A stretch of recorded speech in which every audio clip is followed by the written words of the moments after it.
আমাদের কম বেশি গুনাহ আছে না নাই? যাদের গুনাহ হয়ে গেছে এই গুনাহ থেকে আল্লাহ রাব্বুল আলামিনের কাছে মাপ চাওয়ার দরকার আছে না নাই? যদি মাপ না নিয়ে আমরা দুনিয়া থেকে বিদায় হয়ে যাই, বাঁচার কোনো উপায় আছে? আরো জোরে বলেন, বাঁচার উপায় আছে? বাঁচার কোনো উপায় নাই বাজানরে আমার। সূরা আলে ইমরানের 135 এবং 36 নম্বর আয়াতে কারিমায় আল্লাহ রাব্বুল আলামিন ডাক দিয়ে বলেন, ওয়াল্লাযীনা ইযা ফাআলু ফাহিশাতান আও যালামু আনফুসাহুম যাকারুল্লাহা ফাস্তাগফিরু লিযুনুবিহিম ওয়া মান ইয়াগফিরুয যুনুবা ইল্লাল্লাহ ولم يصروا على ما فعلوا وهم يعلمون الله أكبر। আল্লাহ রাব্বুল আলামিন বলেন, যারা অশ্লীল কাজ করেছে অথবা নিজের প্রতি জুলুম করেছে, সাথে সাথে তারা আল্লাহকে স্মরণ করবে আর তারা তাদের গুনাহ খাতার জন্য আল্লাহর কাছে ক্ষমা প্রার্থনা করবে। আল্লাহ তাআলা ব্যতীত কে আছে তার গুনাহ ক্ষমা করবে? আর যে গুনাহগুলি সে করেছে আর কখনো সেই গুনাহ বারবার করবে না। যদি এভাবে করতে পারে,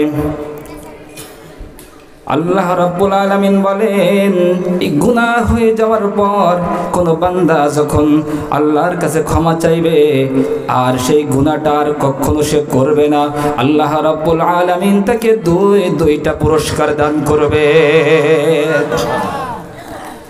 সূরা আলে ইমরানের 136 নম্বর আয়াতে কারিমা আল্লাহ বলেন, উলাইকা জাযাউহুম মাগফিরাতুম মির রাব্বিহিম ওয়া জান্নাতুন তাজরি মিন তাহতিহাল আনহারু খালিদিনা ফিহা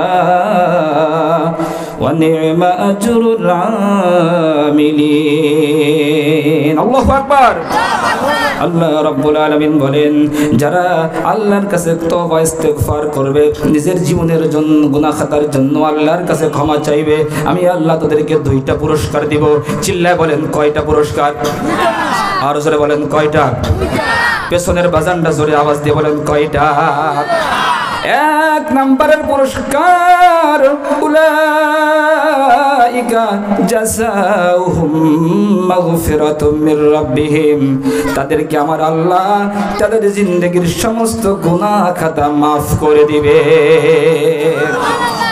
শুধু গুনাহ মাফ করবে তাই নয়, দুই নম্বরের পুরস্কার আল্লাহ দিয়ে দিবেন, ওয়া জান্নাতুন তাজরি মিন তাহতিহাল আনহারু খালিদিনা ফিহা।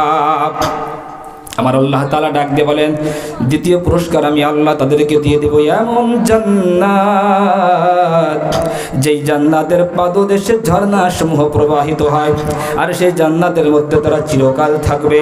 ওয়া নি'মা আজরুল আমিলিন, আর উত্তম কতই না চমৎকার বিনিময়। বলেন সুবহানাল্লাহ। যারা এই কাজগুলি করবে এদের জন্য আল্লাহ পুরস্কার দিবেন কয়টা? আরো জোরে বলেন, কয়টা? এক নাম্বার ক্ষমা, দুই নাম্বার জান্নাত। চিল্লা বলেন সুবহানাল্লাহ। তাহলে আমাদের গুনাহ আছে নাই? আরো জোরে বলেন, আছে নাই? কম হোক বেশি হোক, গুনাহ সবারই আছে। তাহলে গুনাহ যখনই হয়ে যাবে, আল্লাহ রাব্বুল আলামিন এই আয়াতে কারিমার মধ্যে আমাদেরকে শিক্ষা দিলেন, বান্দা যখনই গুনাহ হয়ে যাবে, শয়তানের ধোঁকায় পড়ে, নফসের ধোঁকায় পড়ে যখনই গুনাহ হয়ে যাবে, সাথে সাথে আল্লাহর কথা স্মরণ করে তওবা ইস্তেগফার করতে হবে। জোরে জোরে বলেন সুবহানাল্লাহ। তওবা আর তাওবাতু ওয়ান নাদামাতু আর রুজু। তওবার জন্য চারটি শর্ত আছে। এক নম্বরের তওবা, এক নম্বর শর্ত হলো যে ফিরে আসা। যেই গুনাহ সে করেছে সেই গুনাহ থেকে ফিরে আসতে হবে, ওই গুনাহ পুনরায় করা যাবে না, ঠিক কিনা? দুই নাম্বার, লজ্জিত হতে হবে। আর নাদামাতু আর তাওবাতু আর নাদামাতু, যে গুনাহ সে পেছনে করেছে, সুদ খেয়েছে, ঘুষ খেয়েছে, নামাজ ছেড়েছে, অন্যায় বিচার করেছে, জুলুম করেছে, এর প্রতি সে লজ্জিত হতে হবে। তিন নাম্বার, ভবিষ্যতে আর করবে না এই বিষয়ে দৃঢ় অঙ্গীকার গ্রহণ করবে। আর 4 নাম্বার, যদি বান্দার হক নষ্ট করে থাকে বান্দার হক বান্দার কাছে পৌঁছায় দিতে হবে। এই 4টা শর্ত যদি পাওয়া যায় তাহলে বোঝা যাবে তার তওবা খাঁটি তওবা হয়েছে। কথা বলেন ঠিক কিনা? বান্দার হক আল্লাহ মাফ করবে না, বান্দার হক আল্লাহ মাফ করবে না। খুব সতর্ক থাকতে হবে। আজকে দেখা যায় অনেক মানুষ বান্দার হক নষ্ট করে, আছে নাই? নামাজি, হাজি সাহেব, গাজী সাহেব, অনেক নামি দামি মানুষ, কিন্তু অন্যের জমিনটা ঠেলে খায়, অন্যের মাল আত্মসাৎ করে, এতিমের মাল মেরে খায়। এমন ডাকাত আছে নাই? নামাজ পড়তে পড়তে সেজদা দিতে কপালে দাগ পড়ে গেছে, কিন্তু অন্যের হক নষ্ট করে, এতিমের মাল আত্মসাৎ করে, অন্যের জমিনটা ঠেলে বেশি খায়। এমন লোক আছে নাই? আল্লাহ মাফ করবে? বান্দার হক আল্লাহ মাফ করবে না, বান্দার কাছ থেকে মাপ নিতে হবে। চিল্লা বলেন ঠিক কিনা?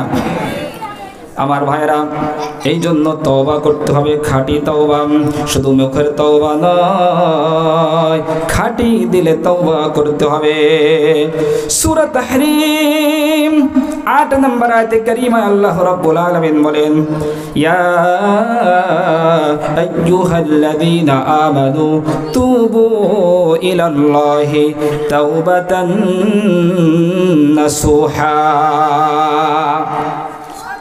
আল্লাহ রাব্বুল আলামিন বলেন, হে ঈমানদারগণ, তোমরা আল্লাহর কাছে তওবা করো। কেমন তওবা? খাঁটি তওবা, তাওবাতান নাসুহা, খাঁটি তওবা করো।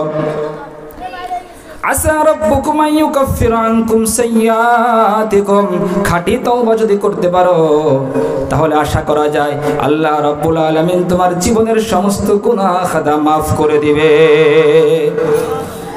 শুধু গুনাহ মাফ করবে তাই নয়,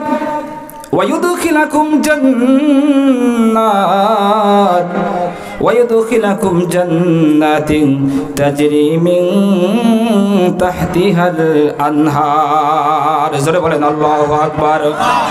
আল্লাহ বলেন শুধু গুনাহ মাফ করব রে বান্দা তাই নয়, বরং আমি আল্লাহ তোমাদেরকে এমন জান্নাত দিব যেই জান্নাতের পাদদেশে ঝর্ণা সমূহ প্রবাহিত হয়। জোরে বলেন সুবহানাল্লাহ।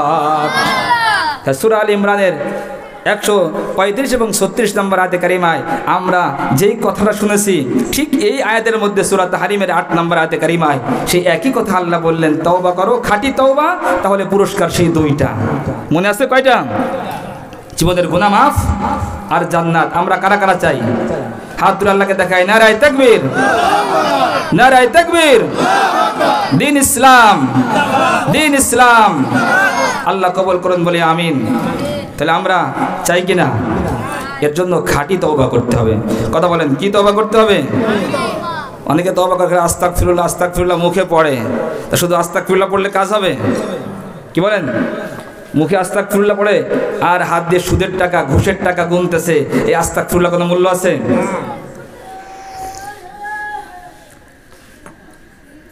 তাহলে আস্তাগফিরুল্লাহ যেমন মুখে পড়বে, কাজেও বাস্তবায়ন করতে হবে। চিল্লা বলেন ঠিক কিনা? আমার ভাইরা, এই দুনিয়া কিন্তু কিছুই না রে বাজান। আমরা একদিন ছিলাম না, আবার এক সময় এখন আছি, আবার একটা সময় আসবে যখন আমরা কেউ আর দুনিয়াতে থাকবো না। কথা বলেন ঠিক কিনা? এ দুনিয়া মিশে হলো ভাই শুধু আশার খেলাঘর। চোখ বুঝিলে দেখবি রে মন, কে আপনার কে বাবার। কোথা থেকে আগমন, কোথা যেতে হবে রে, কে আনিল কি কারণে জানা নাই ভবেতে। নদী পথে নৌকা চালাও কেরে মাঝি ভাই, বেলা ডোবার আগে আমি উপার উঠতে চাই। ডুবে গেলে বেলা রে আর সে তো ওঠে না, ভেঙে গেলে মেলা রে আর সে তো জমে না। মরণ থেকে যেথায় পালাও, মরণ তোমায় লইবে ঘিরি। যদিও সুদূর আকাশ পানে লুকাও সেথায় লাগিয়ে সিঁড়ি। কথা বলেন না ঠিক কিনা? আমার ভাইয়েরা, আমার পর্দার আড়ালের মা এবং বোনেরা, আমরা যারা এই দুনিয়ার বুকে আছি, এই দুনিয়ার বুকে আমরা বাজান কেউ ছিলাম না, এখন আছি। আবার একটা সময় এমন আসবে যখন আমরা এই দুনিয়ার মধ্যে কেউ থাকতে পারবো না। এই জন্য যখনই কোনো গুনাহ হয়ে যাবে, সাথে সাথে আমার আল্লাহর কাছে তওবা ইস্তেগফার করতে হবে। ও ভাইরা, আমার আপনার নবী, বিশ্ব নবী মুহাম্মদুর রাসূলুল্লাহ সাল্লাল্লাহু আলাইহি ওয়াসাল্লাম দৈনিক 70 বার, অথবা আরেক রাওয়ায়াতে এসেছে দৈনিক 100 বার আল্লাহর কাছে তওবা এবং ইস্তেগফার করতেন। জোরে বলেন সুবহানাল্লাহ। বুখারী শরীফের রাওয়ায়াত 2411 নম্বর হাদিস। নবীজি বলেন, ইন্নী লা আস্তাগফিরুল্লাহ ফি কুল্লি ইয়াউমিন ওয়া আতুবু ইলাইহি 70 মাররা ওয়া আতুবু ইলাইহি ফি কুল্লি ইয়াউমিন 100 মাররা।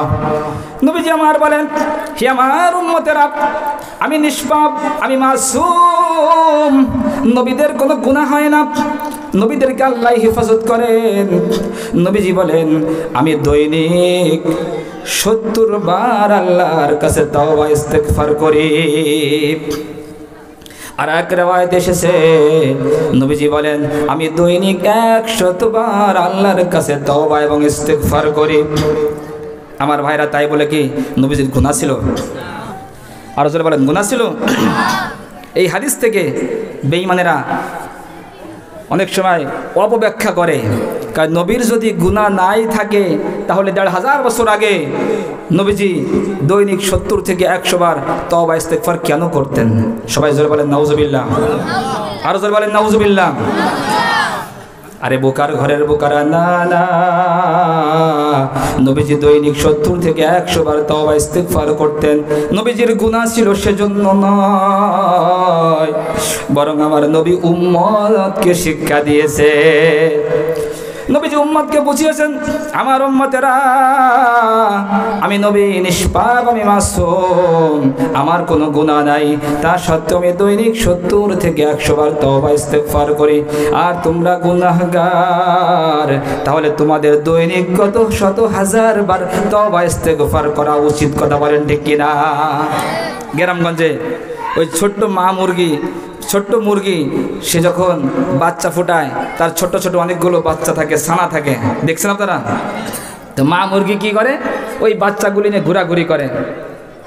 মাঝে মধ্যে যখন বাড়িওয়ালা কিছু খাবার দেয়, খুদ দেয়, কুড়া দেয়, খাবার দেয় না বা, তো দিলে কি করে, মা মুরগি খাবারের দানার মধ্যে গিয়ে ঠোঁট লাগায়, ঠোঁট দিয়ে আঘাত করে। তাই বলে সে নিজে খায় না। কি বলে? নিজে খায়? নিজে খায় না। তাহলে সে যে ঠোঁট দিয়ে দানার উপরে আঘাত করলো, কেন আঘাত করলো? তার বাচ্চাকে শিখালো যে তোমার ঠোঁট দিয়ে ওইভাবে দানার উপরে আঘাত করে করে তোমার মুখের মধ্যে নিয়ে এই দানা তুমি খাও। কি বুঝতে পেরেছেন আমার ভাইয়েরা? ঠিক তদ্রূপভাবে 1500 বছর পূর্বে বিশ্ব নবী, মায়ার নবী, দয়ার নবী, রহমাতুল লিল আলামিন দৈনিক 70 থেকে 100 বার তওবা ইস্তেগফার করতেন। নবীজির গুনাহ ছিল সেজন্য নয়, বরং নবীজি এই জন্য করতেন, উম্মতকে শিক্ষা দিয়েছেন। যারা বলেন না সুবহানাল্লাহ। তাহলে সেই তওবা ইস্তেগফার করার দরকার আছে না নাই? আরো জোরে বলেন, আছে না নাই? কত গুনাহ করি আমরা, কিন্তু খবরও নাই, ঠিক না? অথচ হাদিসের মধ্যে এসেছে, যারা ইমানদার তারা একটা গুনাহকে মনে করবে বিশাল একটা পাহাড়ের মতো, বিশাল একটা পাহাড়ের মতো, যে কোনো মুহূর্তে ওই পাহাড় আমার উপরে পড়ে যেতে পারে আর আমি পাহাড়ের নিচে পড়ে মারা যেতে পারি। আর যারা ফাসিক, ফুজ্জার, যারা গুনাহগার, তারা গুনাহকে মনে করে মাছির মতো।